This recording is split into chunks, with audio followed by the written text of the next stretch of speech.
Hezký den, vítáme vás u nového dílu IMV podcastu, ve kterém jsme přivítali nejlepšího lezce na světě a olympionika Adama Ondru, se kterým jsme si povídali o lezení, o výživě v lezení, o olympijských hrách i o jeho osobním životě a obrovsky jsme si to užili.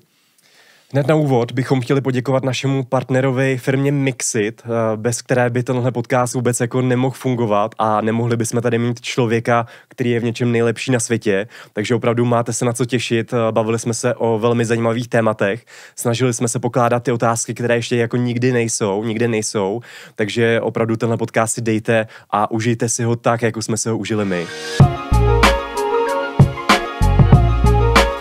Hezký den, sledujete podcast Institutu moderní výživy s Lukášem a Smílou a máme opravdu velkou radost, že dnešním hostem je Adam Ondra. Vítej v IMV podcastu. Ahoj. Adam Ondra, já ho na začátek představím, tak prosím vás, je to nejlepší skalní lezec na planetě, je to olympionik, mezinárodně známá sportovní hvězda, je držitelem 2 desítek zlatých medailí z lezení na obtížnost a z boulderingu, je 4násobným mistrem světa a ve svých 29 letech přelezl nejvíce cest s obtížností 9A a vyšší, než kterýkoliv jiný lezec na světě. Konkrétně na webu máš uvedeno 189 cest 9A a těžších. Jako první a zatím jediný lezec na světě vylezl v roce 2017 cestu s obtížností 9C Silence.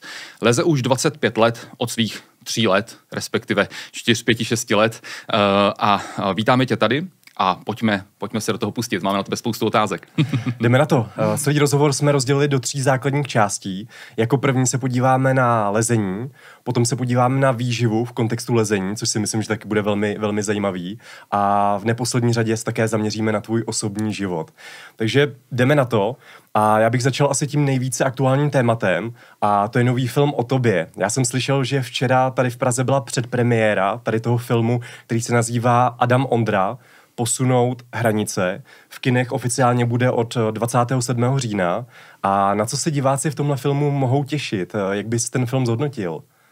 Tak mapuje mou dráhu, přípravu vzhledem k olympiádě, která proběhla v loňském roce v Tokiu, takže kluci mě pronásledovali poslední 3 roky a myslím, že to není jen takový klasický lezecký video nebo lezecký film, na který jsou na internetu mraky. Je to možná víc taková osobnější zpověď, kde velkou roli nehraju jenom já, ale i moje manželka Iva. Hezky, super, těšíme se na ten film. Taky se těším. Pojďme teda na tu první oblast, to znamená lezení. Všichni teda tak nějak víme, že tou poslední velkou metou byly ty teda loňské olympijské hry, ale jaký je aktuálně nyní tvůj sportovní lezecký cíl? Tak krátkodobý lezecký cíl je doma za Humny v Moravském krasu, kde mám takový projekt, o kterém bych asi zatím se více nezmiňoval, ale byl jsem tomu velmi blízko na jaře, takže doufám, že ještě nějaké listopadové dny budou příhodné k lezení za Humny v Moravském krasu. Jinak momentálně jsem se vrátil z Norska, kde mám další projekt, který se mě bohužel nepodařil. Na konci letní sezóny jsem tam strávil něco přes měsíc společně s rodinou. Teď jsem ještě předevčírem se vrátil z posledního heroického týdenního tripu, kdy to už bylo takový trošku zbláznoství, jestli nahoře na severu v Norsku ještě bude podmínka, jestli bude ještě počasí. Nakonec počasí docela vyšlo, bohužel to přece jenom nevyšlo. Samozřejmě není to jenom i o tom chytnout počasí, ale všechno se musí sejít, fyzička, odpočatost, síla a tak dále. Jinak příští sezóna už bude zároveň nominační na olympiádu v Paříži, takže určitě velký cíl potom bude v srpnu, na začátku srpna je mistrovství světa ve švýcarském Bernu, kde bude mistrovství světa nejenom samostatných disciplín, ale i té kombinační disciplíny bouldering plus obtížnost, což je ta disciplína, ve které, jak doufám, se představím v Paříži, ale nominace určitě nebude vůbec jednoduchá. Mě by zajímalo, v popisku tvého nového dokumentu stojí: ke konci filmu se ocitáme na největší sportovní akci vůbec na letních olympijských hrách. Zde heslo "Není důležité zvítězit, ale zúčastnit se" již dávno nahradilo nové "Vítěz bere vše". Co pro tebe osobně znamenají olympijské hry? Jejda, tak když jsem začínal jíst, lezení samozřejmě nebylo na olympiádě, ale už tehdy se o tom mluvilo, že to by bylo super, kdyby jednou na olympiádě bylo, a já jsem upřímně určitě o tom už tehdy jako 6letý dítě snil, že bych si rád někdy na olympiádě zalezl. A upřímně jsem ani nečekal, že to bude trvat tak dlouho, ale naštěstí to nakonec přišlo. Takže určitě to byla pro mě velká čest si zazávodit na olympiádě. To, že byl výsledek takový, jaký je, tak prostě musím akceptovat, ale je to určitě motivace na tu další olympiádu. My ještě zůstaneme u té olympiády. Mě by zajímalo nějaký tvůj zážitek z té olympiády, největší zážitek, může to být i nějaký zákulisní zážitek, behind the scene a podobně. Máš něco takového? Tak ona ta olympiáda byla samozřejmě dost osekaná v tom, že vlastně jsme se mohli pohybovat jenom po té olympijské vesnice. Já jsem se třeba hodně bál o to, že se poleze v úplném naprostém tichu, což nakonec se úplně nepotvrdilo. Oni podle nějakých jako bizarních pravidel za začátku říkali, že se nebude moct ani vlastně hlasově povzbuzovat, že se bude moct jenom tleskat, což by bylo opravdu bizarní. Kdyby ani jako by se neprskali bacily. Ano, přesně tak. Což se nakonec nepotvrdilo a vlastně jako nějaká atmosféra na tom závodíšti byla, no. A myslím, že mě přišel podpořit třeba jako 30členný tým českého týmu, takže to bylo určitě velmi příjemný. Hezky. Já jsem se díval, že se dokonce na to připravoval, že si vlastně lezl a všichni kolem tebe měli zakázáno tě jako podporovat hlasově. Přesně tak, no. Já jenom řeknu, že ty se vlastně teda specializuješ na skalní lezení, lezení na obtížnost a bouldering. A jak vlastně vypadá takový tvůj typický trénink, aby jsme si to vůbec dokázali s našimi diváky a posluchači představit, když vezmu úplně v té plné sezóně nějaký tvůj typický týdenní prostě tréninkový program, z čeho se to skládá? Předpokládám, jestli tam třeba i nějaká silová část, nějaká stěna a tak dále. Jak to vlastně vypadá, takový týden elitního lezce? Tak, když trénuju na obě disciplíny, ať už je to bouldering nebo lezení na obtížnost, tak je třeba nejenom síla, ale samozřejmě i vytrvalost. Takže většinou to mám rozdělený, že 3 dny trénuju, den odpočívám, takže je to 5 až 6 dní v týdnu. Trénuju většinou vždycky dvojfázově. Ten první den je víc zaměřený jenom na sílu, potom na třeba silovou vytrvalost, potom víc na vytrvalost. Ten třetí den ty silové tréninky jedou vždycky jako, abych byl co nejvíc odpočatej. Řekl bych, že tak, kdybych to měl shrnout, tak 70% tréninku je to samotné lezení, většinou na umělé stěně. Na umělé stěně je ten trénink zpravidla efektivnější. I když trénuji třeba na svoje skalní projekty, tak ten trénink probíhá na umělé stěně, protože prostě si tam, řekněme, vymyslím tu trasu, tu cestu, ten boulder, který zrovna potřebuji, který je tak akorát těžký. Většinu toho tréninku strávím na boulderové stěně, která je třeba jenom do 4-5 metrů. Mám pod sebou madračky, a na které je stovky až tisíce chytů. A já si vlastně sám můžu vymyslet tu správnou ideální trasu po těch tvarech chytů a ty typy kroků, který zrovna teďka chci trénovat. Jinak, co se týče mimo lezení, který samozřejmě můžete lézt jako v různém režimu, od 2krokových, 3krokových tras, kdy se opravdu zaměřujete na pouze čistě tu jako maximální sílu, po nějaké dlouhatánský kolečka nebo dlouhatánský cesty, kdy jste třeba 5 až 10 minut jako v kuse na stěně. Jinak ten mimolezecký trénink probíhá třeba na takzvaném campusboardu, což si představte prostě takovou stěnu, na které jsou dřevěné chyty v různé vzdálenosti a tam je to taková jakoby lezecká posilovna, protože to je zaměřeno opravdu na tu sílu paží a prstů, což je asi ta nejdůležitější část lezení, ale zároveň ta souhra celého těla je neméně důležitá, takže určitě síla v pažích a v rukou je v lezení důležitá a asi takhle pro nezaujatého diváka to vypadá, že je naprosto jako klíčová, což určitě čím jste silnější, tím je to lepší, ale čím jste zároveň, řekněme, sejhranější v celém těle, tím je to úplně ideální. No. A jinak samozřejmě nějaký posilování ano, ale já teda hlavně se svou nebo minimální další váhou a hlavně v propojení, protože my lesy se vždycky bojíme toho nárůstu svalové hmoty, svaly jsou těžký. I já vlastně jsem asi samozřejmě na normálního člověka hubenej a extrémně lehkej, ale vlastně na lesce jsem naopak hodně vysoký a hodně těžký.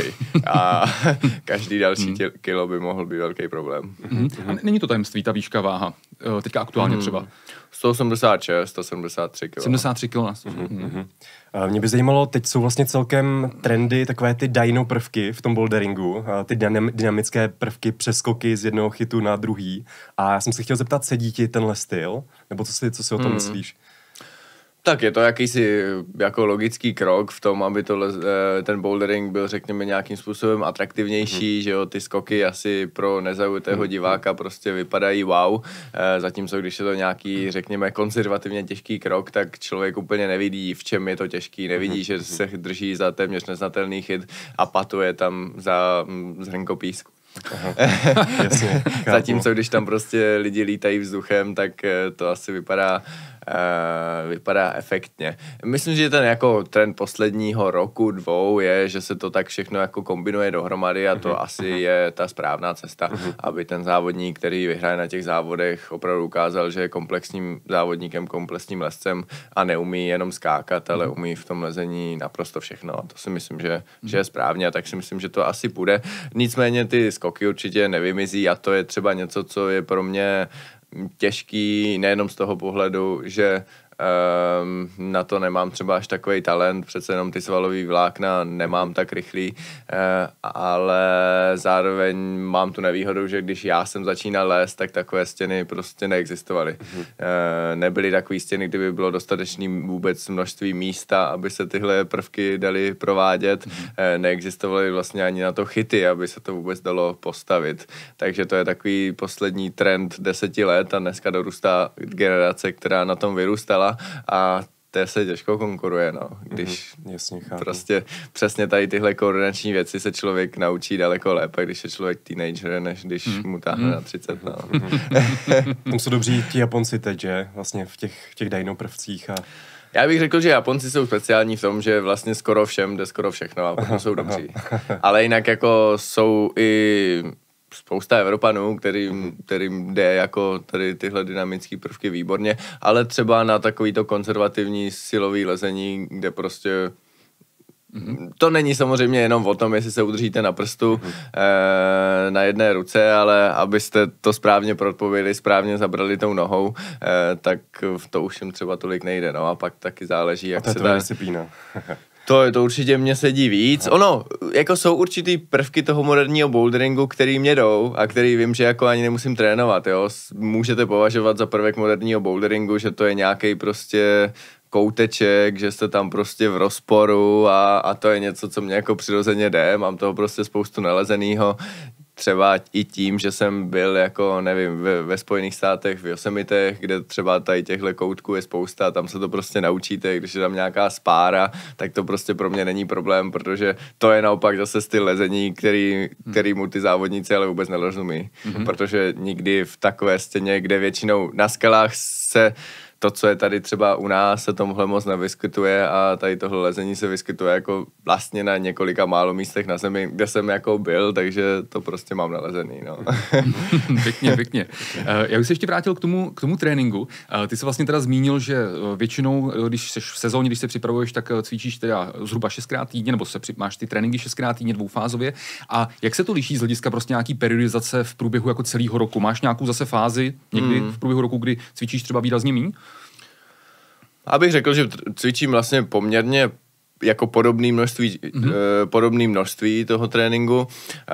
Jedeme vlastně většinou ve 4týdenních cyklech, takže 3 týdny jsou těžkého tréninku a 4. týden regenerační, takže když to převedu třeba, když jsou potom závody, tak se snažím ty závody dávat na konec toho regeneračního týdne, kdy vlastně ta forma je nejvyladěnější. Jasně.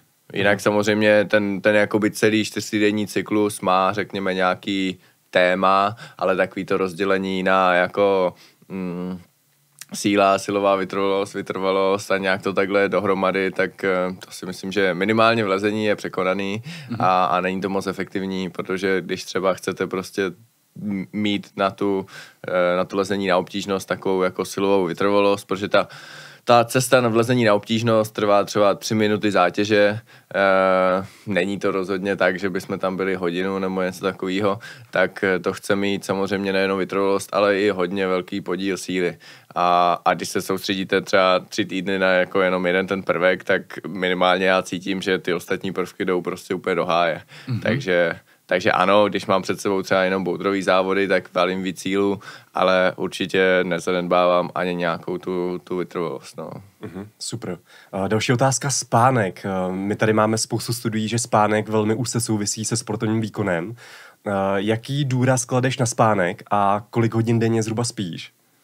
Tak určitě spánek je asi, nebo tak já neberu trénink, že to je těch 5-6 hodin denně tréninku, který člověk stráví opravdu tím tréninkem, ale do 24 hodin denně. A ten trénink, ten spánek je samozřejmě na to plnou součástí, no. Aha. Snažím se spát co nejvíc, ten ideál je tak 8,5 hodiny. A myslím, že daří se mně mít ten čas na ten spánek, ne vždycky z různých důvodů se mně povede naspat těch 8,5 hodiny, no. Ale tak takový ty jakoby poučky, který si myslím, že dneska už zná každý sportovec, že nečumět do modré obrazovky těsně před spánkem, nenadspávat si pupek těsně před spánkem, jako celkem logický a jasný, no. Přesně. Kde se ti spí lépe? Doma v posteli? Anebo někde jako ve stanu v přírodě, případně někde jako v dodávce, v autě v přírodě, v Yosemitech třeba? No, tak buď doma v posteli, anebo právě v autě v dodávce. No, takže je ti to jedno, vyspíš se prostě všude. Řekněme, že mě to baví střídat, no. Jasně. Že třeba po dlouhé době, když nespím jako v dodávce a po dlouhé době pak spím v dodávce, tak vím, že za zkušenosti, že se mi vždycky spí dobře. Samozřejmě v dodávce někde na parkáči u dálnice, kde je to hlučný, to taky není ideální, no. Jasně. My před tím rozhovorem jsme dělali takovou jako anketu ve stories, ať nám lidi píší otázky, na které se pak zeptáme, a tím, že jako velká část našich sledujících jsou z oblasti fitness, tak tam bylo opravdu hodně dotazů na tebe, aby jsme si to jako dokázali my, co se věnujeme fitness, představit. Kolik třeba uděláš chybů na jedné ruce? No, tak strašně záleží na tom, jakých zhybů na jedné ruce. Aha, takže když, no přesně, ale jako ono se to dá šidit a je to hodně dynamický nebo hodně statický. Takže když řekneme fakt poctivý statický zhyb, tak udělá možná jeden. Ale když jakoby chytnu hrazdu a opravdu jako sice z natažený ruky, poctivě nahoru, ale když jsou pravidla švihej jak chceš, tak vím, že někdy před pár lety jsem udělal 16, a od té doby jsem to neskoušel. Ale opravdu, když jako člověk má tu techniku, tak to není vlastně o tolik těžší, než zhyb na dvou rukách. Proto jakoby my lesci skoro jakoby na hrazdě nezhybujeme na jedné ruce, protože vlastně na skále potom nikdy tak dobrý chyt není.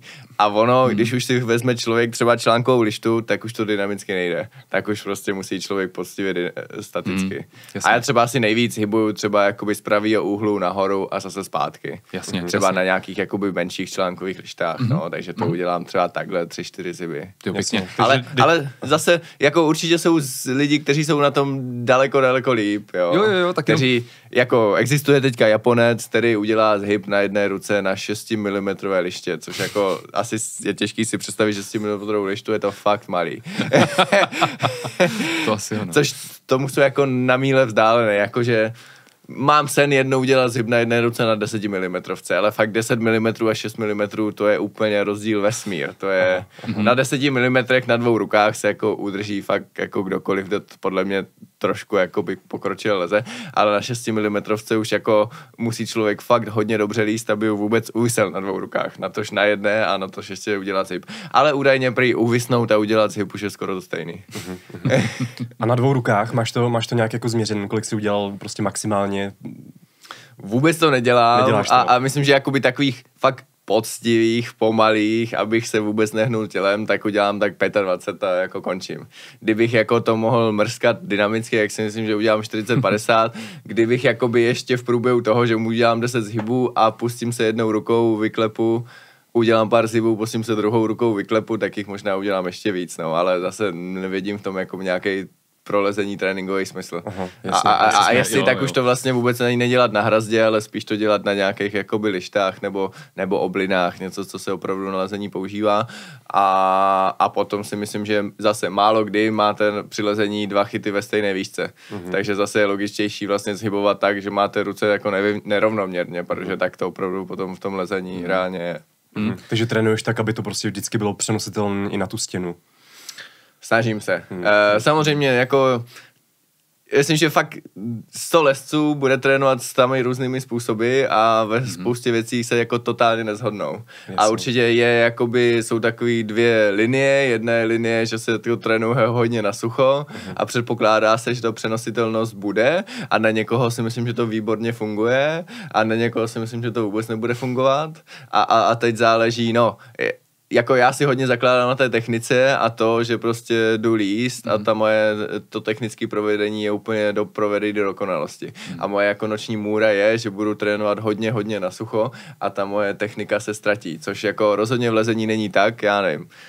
Možná asi profesionální lyžaři by mě taky jako vyvedli z míry, ale mám pocit, jako, že ten cit pro ten oblouk, pro ten sníh, jakmile se jednou to jako naučíte, tak i když prostě přes léto nestoupnete na lyže, tak nemám pocit, že stoupnu znovu v zimě na lyže a jako je to tam, ale v lezení mě to vůbec nepřipadá. Jako na mé úrovni, když nelezu 2 týdny a jdu znovu líst, tak si připadám jako na mý poměry fakt dost nemotornej. a i se mně to třeba stalo, že fakt jako měl jsem zranění, třeba kolena, tudíž jsem jako mohl trénovat, ale trénoval jsem jenom bez noh, takže jsem jako lezl, ale opravdu jenom po rukách a když jsem se pak uzdravil a začal znovu lézt, tak ten pohyb třeba první týden byl fakt takovej. Možná byste to vy nezaregistrovali, ale já jsem velmi cítil, že to vůbec nebyla ta plynulost a uvolněnost v tom pohybu. No. Okay. Já ještě vlastně na chvilku zůstanu u silového tréninku, protože my jsme viděli video, kde jsi byl právě hostem u Honzy Krasinského a kde on měl takovou úlohu, že vlastně nechává ty lidi, co ho navštíví, tak nechává jednou rukou za jako jednoruční madlo zvedat prostě maximální váhu ze země a samozřejmě nejen nás, ale prostě všechny, kdo to viděli, tak zaujalo, že si zvedl skoro tolik, co v té době nejsilnější člověk na planetě, nejsilnější powerlifter Petr Petráš. Takže jakými přímo jako způsoby vy jako lezci posilujete ten úchop? Tak tam jeden úchop byl třeba ten stisk, takže to si myslím, že bylo hodně přenositelný do lezení a jo, my většinou já třeba v tréninku takhle netahám břemena ze země, ale prostě spíš tu podobnou destičku by mě visela prostě ze stropu a na ní bych se věšel nebo nějak zhyboval nebo dělal jako určitý pohyby. Takže říkám, já se to snažím vždycky dělat jakoby.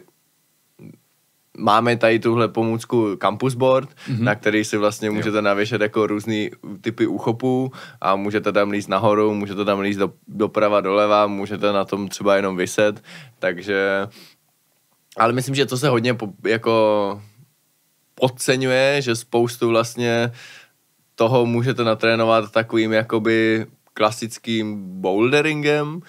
Jo, bouldering je zase do malé výšky, já trénuji nejvíc na té scéně, kde si představte, je to 4 metry vysoký, je tam prostě stovky, tisíce chytů na nich úplně na nejmenší prostoru a já si jenom vyberu, hele, tak teďka polezu prostě trasu, kde použiju tady tenhle chyt, tady tenhle chyt, tady tenhle chyt a tady tenhle chyt, takže když si řeknu, že dneska chci posilovat, já nevím, úchop stisku, tak si prostě vyberu takový chyty, které budou jenom stiskový.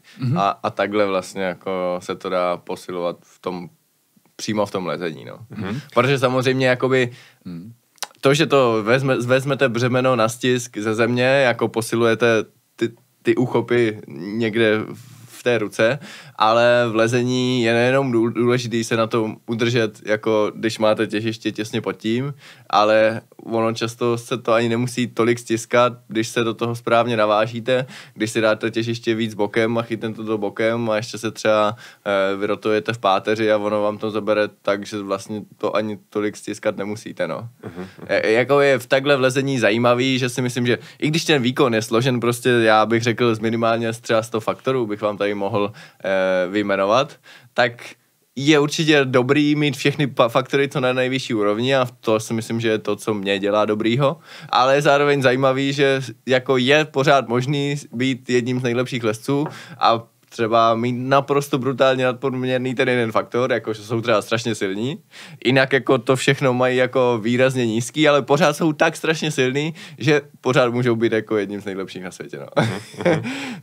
OK. Jaký byl Honza Krasinský neboli Anabolic Horse vlastně v lezení, když on je super silnej, je to vlastně strongman, je to powerlifter, takže mě by zajímalo, jak mu to šlo na stěně, když jsi s ním jako natáčel. Zkoušeli jste to? Jo. Já myslím, že mu to šlo. Samozřejmě. Na jeho váhu. Tak já tomu tolik nerozumím, ale on říkal, že na to, co dělá, je vlastně ještě lehkej a šikovnej, což mu vlastně věřím a zase pro mě jako lesce váží samozřejmě strašně moc a opravdu bych jako nechtěl s jeho váhou na stěnu. Takže si myslím, že z pohledu tohoto mu to šlo hodně dobře. Samozřejmě jednou jsme byli na stěně po mistrovství České republiky a zkoušel tam semifinálové boudry, tak to určitě bylo možná z mé strany takové hodně tvrdé škodolibé, takže tam chudák se moc nehnul. Ale jinak jsme byli na mé stěně v Brně na hangáru a tam mu to lezlo hezky. Jo. Já jsem to video viděl, protože to zkoušel a pak je on zvedl na pásku jednou rukou. Jo, tak samozřejmě na celorepublikové úrovni v jeho sportu bych se samozřejmě taky vůbec nehnul, jo, takže to... Když jsme právě při té přípravě na rozhovor koukali na různý videa, kde lezeš a podobně, tak jsme si nemohli nevšimnout, že často to doprovází to lezení takový, řekněme, hlasový projevy, takže pomáhá ti tohle nějak psychologicky při lezení? Tak jak psychicky, tak si myslím, že je fyzicky. Tak ty nejtěžší kroky je prostě dobrý dělat při výdechu. Takže to, že když si do toho ještě člověk zařve, tak minimálně tou hlasovou stopou jako slyší, že opravdu vydýchává. A nedělám to, protože by se mi to líbilo, naopak se mi to vlastně ani nelíbí, ale vím, že to pomáhá, takže v těch jako nejtěžších cestách to dělám. Ale není to zároveň tak, že byste mě potkali někde v Brně na stěně a tam 2 hodiny v kuse jako řval. Opravdu samozřejmě člověk vidí pak ty videa, kde jsou vystřižený jenom ty nejtěžší místa těch nejtěžších cest, takže tam třeba řvu od začátku do konce, ale tak v 98% svého lezení ani neřvu. Ale je zajímavé, jak to je podobný vlastně s tím výdechem prostě i v jiných sportech. Jo. Teď těžká otázka. Proč si myslíš, že jsi nejlepší na světě? Já jsem viděl nějaký videa, četl jsem nějaké rozhovory a když se zeptali právě lidí, co s tebou lezou, co jsou taky profesionální lesci, tak někteří z nich odpovídali, že to je kvůli tomu, že tě to nejvíc baví, že si to opravdu jako to lezení užíváš. Takže hraje tam roli i vlastně třeba ten fun factor a nebo případně jsem četl nějakou studii, která se dělala tady v České republice ve spolupráci s fakultou v Brně, kdy na tvé tělo vlastně dali senzory a senzory jako ve filmu, co používají právě třeba CGI a takhle. A ty si lezl po té stěně a oni měli celkem zajímavé zjištění. Ty, když vlastně začneš lézt, tak klesne tvoje tepovka a klesne tvoje dechová frekvence.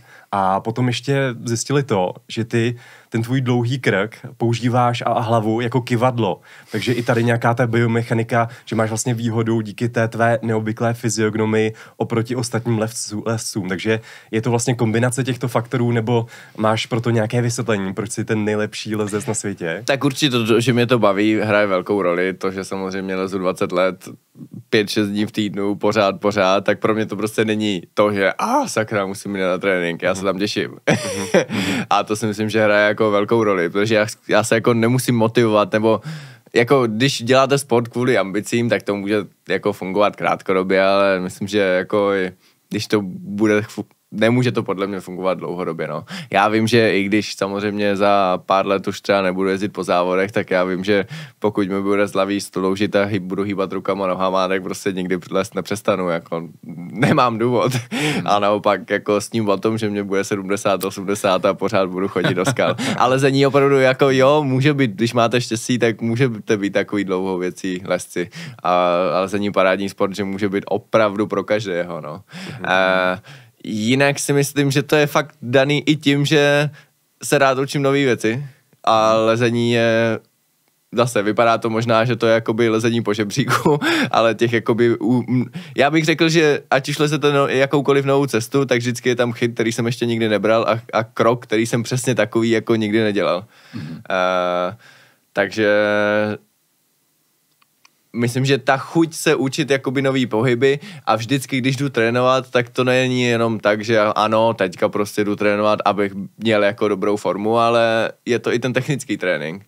Že jakýkoliv trénink, když je to lezení, tak se soustředím i na tu techniku, jakoby podvědomě se pořád kontroluju a a retrospektivně vždycky hodnotím, hele, tamhle jsem možná měl jít trošku rychleji, tam jsem se naopak měl zastavit a tam jsem měl možná dát nohu tam a díky tomu si myslím, že se jakoby hodně posouvám, protože když se srovnám opravdu z té fyzické stránce s těmi nejlepšími ostatními, tak si myslím, že v té fyzické stránce zaostávám, i když jsem se jako v posledních letech hodně posunul a myslím, že ano, ten největší potenciál u mě ještě se zlepšit je právě v té fyzické stránce, ale ta technická stránka pro mě byla vždycky důležitá a ta je to, co mě asi poslala dál. Jinak si myslím, že nejenom, že ten krk mám jako kyvadlo, to byla třeba pro mě hodně zajímavá informace, vždycky jsem považoval za svůj krk jako svoji nevýhodu, protože mám sice 186 cm, lidi si myslí, že všude došáhnu, ale mě třeba končí ramena jako mnohým lescům, kteří mají třeba 180, takže já zase na svoji výšku jakoby nedošáhnu tak daleko a mám třeba jakoby rozpětí nebo takzvaný opičí index, což je že, výška minus rozpětí jenom +1, což je na lesce jako celkem bizarně málo. Většina má prostě +5, +10, jsme takový prostě opičáci. Ale možná zdá, že jako mít dlouhý rozpětí je velká výhoda. Ano, někdy vám to pomůže, že to celý přešáhnete, ale ve všech ostatních krocích máte prostě nevýhodu, protože ty páky jsou velký a akorát si víc unavujete, no. Takže jakoby takovej, já jsem na lesce nadprůměrně vysoký a nadprůměrně těžký. Takový jako prototyp prostě světovýho lesce je 170 cm a 50 kg, no. Takže úplně vybočuji ze všech těch tabulek. No, tak to, že je člověk vysoký, tak se na to musí prostě adaptovat, musíte být prostě flexibilní, musí být ohebný, flexibilní kyčle. A myslím, že to musíte prostě dohánět tou technikou, no. Zatímco ten malej člověk, zvláště když máte 160 cm, tak prostě to je zároveň zase už nevýhoda a musíte to dorovnávat jako brutální dynamikou, no. Jo, mě by ještě zajímalo, když jsi dozvěděl o tom, že ten tvůj krk a hlava ti může pomoci, o tom, že funguje jako kyvadlo. Začal jsi se na to nějak jako specificky zaměřovat, protože předtím ty si vlastně říkal, že jsi o tom vůbec jako nevěděl, dělal si všechno jako intuitivně. Zaměřil jsi potom nějak víc na to, uvědomoval jsi to třeba, že ti to pomáhá? Specificky na krk asi ne, no. Ten jako pohyb toho krku si myslím, že dělám intuitivně pořád a asi se to nezmění, no. Okay. Mě v jednom tvým starším rozhovoru hrozně moc zaujalo, že jsi vlastně říkal, to asi byl 5 nebo 6 let starý rozhovor, že nemáš vůbec žádný jako lezeckýho trenéra. Platí to jako doteď, protože jak jsi tady třeba říkal o tom, jak si vyhodnocuješ tu trasu, co jsi mohou udělat líp a hůř, to fakt všechno jakoby takhle pak si vyhodnocuješ sám, nebo máš jako trenéra v úzovkách nějakýho? Tak řekněme, do roku 2014 jsem neměl trenéra, pak jsem spolupracoval s jedním bývalým závodníkem Pačim Sobiagou, který je do dneška můj mentor, a od roku 2020 od února spolupracuji s Petrem Klofáčem. Jo, takže máš. Takže ano, určitě probíráme spolu všechno. Petr mě dělá tréninkový plán. Řekněme, že já mu do toho občas kecám. Někdy se nechá ukecat. Já určitě nejsem ten jako ze svěřenců, který by jako počkal, než mu trenér napíše tréninkový plán a já jako řeknu, jo, dobře, splním to. Když se mně něco nezdá, tak mu hnedka volám, a nemohli bychom to udělat takhle. A je určitě jako důležitý, nebo takhle retrospektivně vím, že je pro mě důležitý mít trenéra, prostě víc hlav, víc ví. Když potom člověk si ten plán nějak stanoví, jede to v rámci nějakých závodů nebo skalních projektů, tak to, že vlastně to je ze 2 hlav a ne z 1 hlavy, si myslím, že je i jako pro psychiku důležitý, že jako ta příprava byla zvolená správně. Jinak si myslím ale, že jako ten rozbor toho samotného výkonu jako může udělat trenér, a určitě je důležitý, určitě to jako s trenérem všechno probíráme, ale určitě je strašně důležitý, aby to cítil i ten samotný lezec, protože tam jsou prostě věci, které jako z toho videa už nepoznáte. A on neví, jestli zrovna v tomhle momentu už vám jako mega teklo do bod, nebo ne. Určitě ideální by bylo, já nevím, v průběhu lezení už měřit laktát a tak, ale to zatím na to nejsou úplně technické prostředky, no. Já jsem viděl, že trénuješ velmi, velmi tvrdě, což je jako bez zesporu, ale viděl jsem, že i trénuješ velmi kreativně. To znamená, když jsi připravoval na Tokio, tak aby si imitoval, napodobil ty podmínky, tu vysokou vlhkost, vysokou teplotu v Tokiu, tak jsi normálně postavil improvizovanou saunu a v té sauně byla normálně lezecká stěna a sloužilo to jako tréninková místnost, právě aby si napodobil ty podmínky. Takže chtěl jsem se zeptat, plánuješ něco takového i na ten Paříž, na olympiádu v Paříži? No, tak já pevně doufám, že tam nebude 45 stupňů a 100% vlhkost, takže... Já myslím, že bys třeba jedl sýry, pil to červené víno a podobně u tréninku. Tak v Paříži není problém jíst to, na co jsem doma zvyklý. Jasně, chápu. Ne, já doufám, že v Paříži budou takový nějaký normální podmínky, no. Což jako třeba, když se vrátím k tomu teplu v Tokiu, tak jako to opravdu lezení možná vypadá, že takový jako letní krásný sport, tak jako ono je příjemný líst naopak za velké zimy. Protože prostě, když se vám brutálně potí ruce, tak to není nic příjemného potom líst po těch malých a oblých chytech, no. A kolik je takový optimum? Tak v tom by se mnou jako lezci asi moc neshodli, jo. Jinak jako na skalách já mám rád okolo 5 až 10 stupňů. Teď třeba koukám z okna, ještě jsem naštvaný, že ten podzim nějak přichází sakra pomalu, jako jo, že 20 stupňů, jako na některé cesty je prostě víc než příliš moc, no. Jasně. Ale jako zase ta umělá stěna funguje trošku jinak.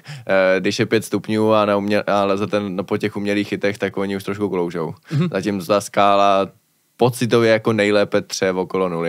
Nebo zase záleží to na skále. Třeba vápenec si myslím, že tak okolo +2. Ten pískové třeba jako daleko hrubší a myslím si, že ještě tak třeba okolo -3 to jako dobře tře, až pak to klouže. Ten vápenec potom, když už je pod 0, tak jakoby třeba když ta guma se dotkne té skály, tak prostě jak kdyby zvonila trošku. Už to prostě klouže, už to nelepí. Musíte mít jako hodně zahřátý lesečky, třeba pod vařičem, nebo jestli prostě dáte do podpaží. Ale jakoby takhle na trénink v zimě na umělé stěně 15 stupňů je příjemný, možná doma mám třeba většinou 10 a je to dobrý, no. Já jsem ještě tou otázkou mířil k jedné věci, dělal jsem si trošku srandu s tou Francií, ale mě by zajímalo, jestli máš nějaké další jako specifické takhle tréninkové metody, které jsou jako velmi kreativní, jako právě třeba trénink v sauně. Máš ještě něco takového, co bys prozradil? Tak jako v životě jsem toho zkoušel hodně, asi není nic bizarního, co bych jako implementoval v rámci denního tréninku, já nevím, zkoušel jsem líst třeba po slepu, protože mě to zajímalo. Což mě přijde jako hodně zajímavý, takhle jako na vyzkoušení pro lidi, tak si myslím, že je to prostě úplně něco jiného, no. A takový jako i zajímavý duchovní zážitek prostě. Cítit tu skálu a zároveň nic nevidět a řídit se podle toho hmatu. Takže to bylo na skále, nebylo to jako na stěně v gymu, bylo to prostě na skále. Tohle bylo na skále, no. Hezky. Nebo přijde mně to jakoby takový i zajímavější na té skále, protože prostě se dotýkáte těch jako přírodních chytů, no. Tak teď je trendem se nechat třeba na týden zavřít do tmy, tak třeba nějaký podnikatelský záměr, že se udělá tady celá stěna věc. A ono by to samozřejmě bylo na stěně nebezpečný, no, nevíte, kam padáte a samozřejmě ten pád, když jako nejste zkušený lezec, tak může být horší, no. Ty jsi vlastně na začátku rozhovoru zmiňoval, že jsi lezl na různých krásných místech vlastně na světě. Kde to máš úplně na světě ze všech možností nejraději na lezení? Jako baví mě na lezení i to, že právě lezeme na různých místech a pořád jiných. Pokud musím vybrat jenom jedno, tak je to asi v Norsku, u Trondheimu, tam jsem se vrátil vlastně předevčírem. Ta lokalita se jmenuje Flatanger, je to prostě u fjordu, je to obrovská jeskyně s nádherné žuly, kde vlastně vidíte na moře, je to úplně úžasné místo a ještě uchvatnější lezení. Jinak to máme s manželkou hodně rádi v italském Arku, u Lago di Garda, tam je opravdu těch skal spoustu, příhodný klima celou zimu, takže asi tyhle 2 místa. Jestli jsme viděli film Rivalové, což můj je to oblíbený film, tak tam jsme si mohli všimnout, že právě ten závodník formule, tam vlastně před každým závodem si přehrává v hlavě tu trať a vidí každou zatáčku. A já jsem se díval i na nějaké vědecké studie ohledně imaginace a použití ve sportu a našel jsem nějaké studie z hlediska lezení, že vlastně tam opravdu je to benefitem, když si tu trasu, ty chyty přehraješ prostě v mysli právě před tím tréninkem náročným, před tím závodem a podobně, tak používáš tady tu techniku imaginace i ty? Naprosto, je to si myslím, že velmi klíčový, i protože se na těch závodech potom leze takzvaně stylem on-site. To znamená, že tu cestu neznáme, my máme prohlídku 6minutovou, v průběhu toho si toho prohlídneme, snažíme se vymyslet vůbec, jakou metodou se to poleze, to znamená tenhle chyt pravou rukou, tenhle chyt levou rukou, tady si dát nohu, což si myslím, že pro normálního diváka vůbec není jasné, jak se to jako leze a často my vůbec ani nevíme, jenom odhadujeme, že se to asi poleze takhle a poleze takhle. A pak, když si to správně dokážete zvizualizovat, tak vám to hodně pomůže, protože když se na mě asi koukne potom člověk, když já tu cestu lezu právě tím stylem on-site na první pokus, tak už to dost možná vypadá, že už jsem to předtím lezl 5krát. Když to pak srovnáváte s jinýma lidma. Takže máš celkem vysokou přesnost v tom, jak si to představíš, jak si to vlastně v hlavě namodeluješ, že to polezeš a potom takhle funguje, nebo se často stává, že zjistíš, že takhle třeba ne a musíš vlastně improvizovat a zvolit nějaký chyty. Skoro nikdy jakoby ze země si to neprohlídnu úplně přesně, ale v průběhu toho lezení jsou vždycky nějaký místa, kde se dá zastavit, kde je i záhodno se zastavit, protože jsou tam prostě místa, kde si trošku odpočinete, ale to na jeden nádech naopak není efektivní. No a v průběhu toho, co se odpočívá, tak zároveň se soustředíte na odpočinek, ale zároveň se koukáte nahoru a najednou z té perspektivy to třeba vypadá úplně jinak. A tam je strašně důležitý, ne, že 5 sekund se rozhoduju, tak teda půjdu pravou rukou nebo levou rukou. Když se prostě kouknete, půjdu levou rukou a hnedka jdete. To jakoby udělat to rozhodnutí prostě 10 sekundy a stát si za tím, že to rozhodnutí je správný a ne ještě možná to tak přece jenom tak se ještě vrátím, tak to je prostě velký umění, no. Vybudovat si tu intuici a ta ochota jít i do toho rizika, že ano, teď prostě opravdu musím mít levou rukou a potom pravou a vím, že to je asi to nejpravděpodobněji ta nejlepší metoda a riskovat to, že třeba potom spadnete hnedka na začátku cesty, ale ono zároveň, když vám to vyjde, tak se prostě přes tu cestu dostanete bez toho, aniž byste se unavili, no. A to vám strašně pomůže potom nahoře. Já vím, že jako na to, abych na závodech vyhrál, třeba na světovém poháru, tak prostě musím jít do rizika. A když nepůjdu do rizika, když se někde zasekám, no tak možná můžu být 4., možná můžu být 3., ale nemůžu vyhrát. Proto já jakoby jdu do rizika a snažím se vždycky rozhodnout rychle.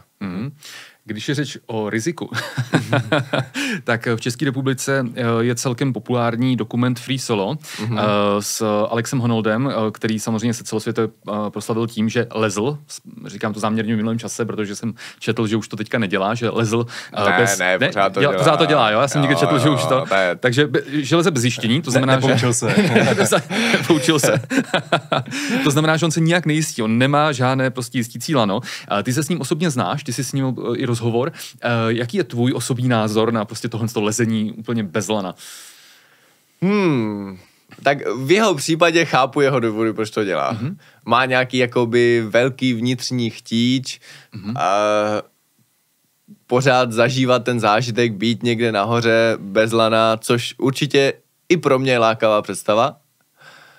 Pro něj je asi akceptovatelná ta cena, když se něco stane, která je v případě El Capitána zcela fatální, spadnout z 500 metrů. On to riziko té chyby vnímá jako velmi nízké. Já bych se s ním asi v tomhle nezhodnul. Alex třeba tvrdí, že se mu nikdy ani s lanem nestalo, že by spadl zcela neočekávaně, což mně se to stalo, já bych řekl, 100krát, možná víckrát. Zase je pravda, že prostě já jsem vlastně většinu času, co lezu, tak jako lezu cesty téměř na hranicích mých možností a lezu je právě tím způsobem, že to prostě běžím, že jsem co nejvíc uvolněnej a že si jako v podstatě nikdy ve svém lezení nehraju na to, že lezu na úplně 100% jistotu. Takže já občas spadnu i jakoby z velmi lehké cesty, protože prostě lezu úplně uvolněně v klidu a může se stát, že občas podcením jeden krok a najednou jsem dole. Ale na druhou stranu mě to ani nebaví jako líst s tou 100% jistotou. Já prostě z toho mám tu radost, to potěšení, ten pocit svobody, když to prostě lezu úplně v pohodě a tou cestou běžím a jsem uvolněnej. To si myslím, že je třeba strašně důležitý při lezení, jo? Jako nebýt zaťatej. Spousta začátečníků je právě zaťatých. Oni tu sílu mají.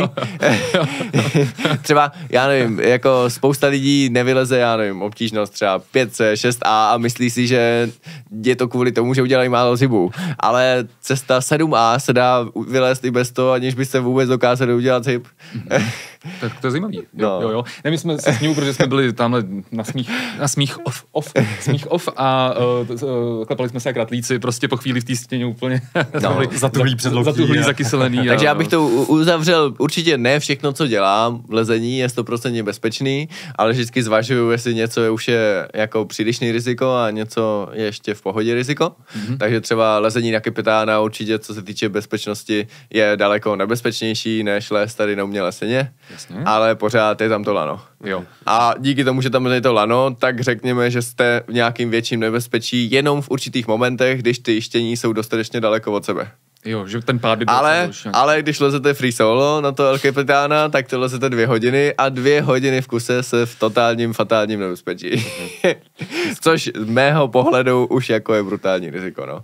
A je to něco, co mě jako vlastně ani neláká. Samozřejmě to free solo je něco, co je strašně mediálně viditelný, ale reálně to dělá několik málo lidí na světě. A ubývají. Z pravidla oni se pak nezabijou v něčem jakoby fakt těžkým, ale většina těchto lidí nejenom, že leze free solo, něco, na co se jako připraví, jak fyzicky, tak psychicky, ale že lezou free solo naprosto na denní bázi. A pak spadnou v nějaké totální prkotině, co jako, jo, něčem, co bych třeba dobře lezl možná bez lena i já, ale prostě jenom člověk nedává pozor. A podcení to riziko. Já si řeknu, že to je v pohodě. No, jako je to samozřejmě, u nás je třeba lezení na pískovci, jo, který je objektivně nebezpečný, samozřejmě záleží na tom, jsou tam bezpečnější cesty, jsou tam nebezpečnější cesty, a když se tam pak jako rozlezete, tak vlastně přestanete vnímat, že lezete jako lehký lezení a tak sakra teďka můžu spadnout 20 metrů. Prostě už si připadáte, že máte ten cit, máte ten nadhled a přestanete vnímat, že sakra, teď bych si fakt měl dávat pozor, protože se můžu zabít. A to je to nejhorší, no. A v lezení potom ty největší nehody se stávají, že prostě je to taková rutina, že se zapomenete navázat, no. Což jako zní bizarně, jak si může někdo zapomenout navázat, ale tak když to vztáhnu na sebe, tak když je máme v roce 365 dní a lezu třeba 250 dní a vylezu denně 5 cest, no, tak se navážu jako několik tisíckrát za rok a jednou se může stát, že se nenavážete, no. Mně se to třeba osobně nikdy nestalo, ale viděl jsem to víckrát, no. Chtěl jsem se ještě zeptat, máš nějaký rituál nebo nějaký postup, který tě víc jako nabudí na ten výkon, nahecuje? Pro Magnuse to je třeba sundání trička, že on vždycky potom, když leze nějaký vlastně těžký problém, tak on si sundá trička a většinou to potom vyleze. Máš něco taky takového? Jo, tak třeba jako nesnáším les nabalenej, takže často právě lezu bez trička, i třeba v 5 stupních, protože prostě jakmile ho zadím to tričko, tak ten chlad se tak jakoby zakousne do těla a je to takový jako povzbuzující. A zajímavý je, že třeba, nevím, vím, že jako v nějakých jiných sportech jako sportovci mají rádi, jako že musí být co nejvíc prohřátý. V lezení to není zase úplně tak klíčový. Nesmí vám mrznout prsty, no. A to jako samozřejmě při lezení v zimě jako hodně řešíme, jak si zahřát ty prsty, ale to, že prostě cítím ten jako mírnej chlad na tělo, tak mě je příjemný potom při tom lezení, no. Proto se mě třeba jako fakt špatně leze ve velkém teple, protože se připadám takový jako uzemněnej, no. Proto se pak ale my laici myslíme, že to je právě takový letní sport, protože všude jak si bez trička, do toho ty západy slunce, východy slunce na těch videích. Jo, ale často si všimněte, že ten jistič je zabalený někde v péřovce, no. Takže to je jakoby ten paradox, že většinou jsme dole pod skalama zabalení v péřovce a v čepici a pak jdeme líst, to jsme bez trička, no. Jasný. A ještě třeba v kraťasech, protože třeba na to, aby jsme mohli používat ty nákoleníky, tak musíme mít například asi, protože oni na dlouhých kalhotech moc nedrží. Jak si zahříváš ruce nebo prsty na stěně, když už tam jako lezeš? Jde to nějak, nebo jaký máš techniky? Když už jste přímo na té skále, tak to jde špatně, no. Dají se dávat ruce na krk, do podpaží, ale už většinou jako záleží, jak jako moc dobrý místo na odpočinek to je, no.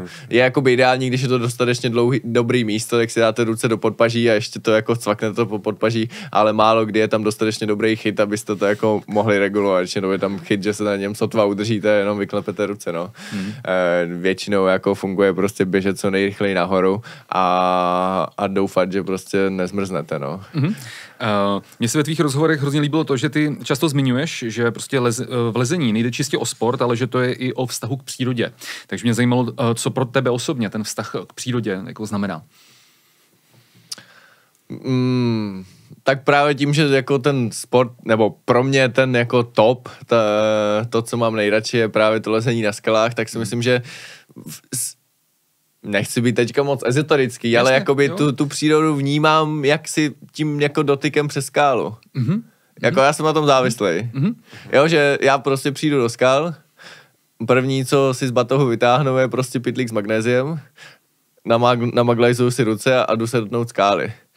Za A třeba tímhle jakoby zjistím, jestli je dneska sucho, nebo jak to dneska drží, ale nějak ten dotyk té skály mě jakoby dává, no. Jo. Tak. Jo, mě tohle nezní jako EZO, že mě to nabíjí energii a tak, jako super, dobře. Mě by zajímalo, co by si mohl poradit někomu, kdo se ztratí v přírodě a musí vylézt nouzově nějakou stěnu, nějakou skálu, protože teď nedávno se to dokonce stalo v Alpách známé sportovkyni Soukalový a ona potom popisovala v rozhovoru, že musela vylézt prostě nějakou skálu, aby se schovala v jeskyni a přečkala tu noc. Takže co by si poradil úplně pro nějakýho laika, kdo nemá s lezením žádné zkušenosti, nějaký jako základní poučky, jak vlastně vylézt tu skálu a nespadnout, úplně nějaký prostě základ. Je něco takového vůbec. Bude to asi dost jiný, než to, co normálně potom učím jako začátečníky na lezení. Protože normálně na lezení na stěně právě naopak neřešíte, jestli spadnete nebo ne, a naopak pády se člověk učí. Takže taková třeba ta poučka, pořád mějí 3 pevné body, tak určitě, když jste někde v Alpách a hrozí vám, že spadnete do 100metrové šluchty, tak je to dobrá poučka. Ale jinak je to poučka, na kterou naopak musíte zapomenout. Protože jasně. ta jakoby poučka 3 pevné body vás naopak totálně zastatizuje a nevyužíváte trošku dynamiku, trošku jako setrvačnosti, no. Jinak asi, kdybyste se teda dostali do situace, že musíte něco nutně vylízt a hrozí vám nějaký jako dobrý pád, tak ty 3 pevné body jsou určitě jako dobrý. Většinou to zpravidla asi bude stěna, která bude spíš kolmá nebo mírně položená a tudíž zbytečně to netahejte přes ruce, prvně se koukněte, kde jsou nohy, pořádně se ujistíte, že tam, kde máte nohy, že vám to nesmekne a teprve potom se koukejte na ruce. Takový jako klasická chyba začátečníka je, že kouká, kde je chyt, ale zvláště když je ta stěna kolmá či položená, tak je daleko efektivnější prvně se koukat, kde je stup. A když je tam dobrý stup, tak on ten dobrý chyt často ani moc nepotřebujete, protože prostě dobře stojíte nohama. To jsou velmi silné rady, díky. Pak já teďka budu nějakou fakt jako hloupou otázku, mluvám se za ní. Je to takový, jak když se prostě děti ptají, a kde ty kosmonauti chodí na záchod, ale mě zaujalo, jak byl vlastně v nějakém článku, že si na jedné stěně bylo třeba osobní vkus, že vlastně spíte v těch stanech, které jsou připevněné na skále. To teda přes noc jste pokládám teda tam, když tam už máte stan, takže to se neslaňujete nějak dolů, to prostě lezete najednou. Jak tam chodíte na záchod? Tak záleží, jako když je to třeba konkrétně v Yosemitech na El Capitána, kde je prostě ta frekvence lidí strašně velká, tak na malou potřebu tak to normálně dolů, na velkou potřebu prostě do pytlíku. No. Do pytlíku, jo. A pak to odnesete prostě a hodíte do popelnice. Jo.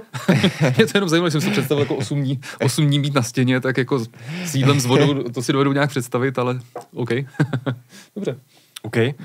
Tak asi poslední otázka k lezení. Jaký je tvůj největší lezecký sen, který si chceš do konce své kariéry ještě splnit?